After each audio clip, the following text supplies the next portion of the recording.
हे माझं चुकलं मला असं वाटतं, की जेवढं मी केलंय तेवढं तर तिने पण नाही केलंय. त्यामुळे ही चुकी झाली, की दुसरी राधा कशी आहे ते मी दाखवेल लोकांना. मी बार हा शब्द ऐकला नव्हता. माझा पहिला प्रश्न, ऑफकोर्स तू बाहेर पडली, तुला वाईट वाटलं असेल. नेमकं काय चुकलं असं तुला वाटतं की तू घराबाहेर पडलीस? मी लवकर गेम स्टार्ट नाही केला माझा आणि मी जिथे बोलले की मला आईची आठवण येते, मला घराच्या बाहेर जायचंय, हे माझं चुकलं मला असं वाटतं. ओके. तुझ्या जागी घरातून कोण बाहेर पडावं असं तुझी इच्छा होती? मला वाटतं की सोनाली पडली पाहिजे होती, कारण की जेवढं मी केलंय तेवढं तर तिने पण नाही केलंय. त्यामुळे ओके. विशालच्या टोळीत नसतेस तर त्याचा तुला फायदा झाला असता का? असं काही नाहीये. जे मला खेळायचंय, जे रुचिताला खेळायचं, जे अनुश्रीला खेळायचं, आपापले सगळं खेळतात, पण बसताना एकत्र बसतोय. ओके. टोळीमध्ये विशाल तुम्हा तिघींना पुढे करून खेळ खेळतो. यावर तुझं काय मत आहे? नाही, मला नाही वाटत आहे. कारण की एक मोठा भाऊ म्हणून आम्ही त्याच्याकडनं सल्ला घेतोय फक्त. म्हणून मला नाही वाटत आहे.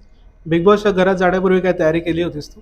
नाही, ती चुकी झाली, की तयारी नाही केली, कारण माझे लास्टपर्यंत माझे इव्हेंट्स होते, ते कंप्लीट करत होती बस. त्याच्यामुळे वेळ नाही मिळाला तुला तयारी हां. करायला. ओके.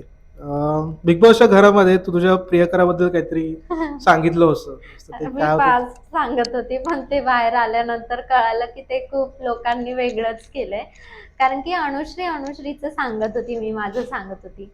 पण त्यावरून आता लोकांना असं वाटलं, नाही रे, ही आत्ता पण आहे. पण नाही, असं काही नाहीये. मी आधीचं माझ्या ज्या गोष्टी माझ्यासोबत घडल्या आहेत, मला आठवण येत होती फक्त, आणि ते मी सांगत होती अनुश्रीला. तुझा भूतकाळ शेअर करत होतीस फक्त. हां.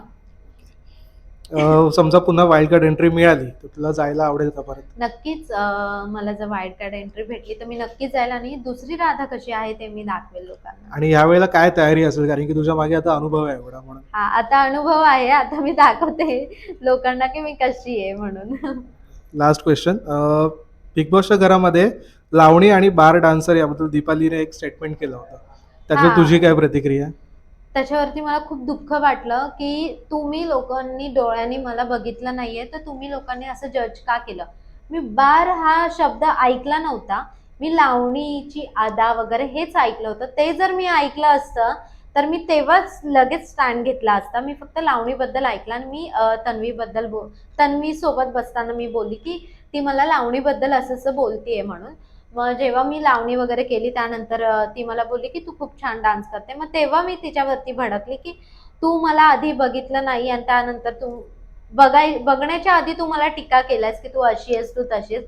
आधी तू बघ, नंतर टीका कर." आणि मग माझ्या लावणीबद्दल जर कोण बोलत असेल, मग सीनियर वगैरे मी नाही बघणार, असं माझं मत होतं तिच्यासमोर. ओके.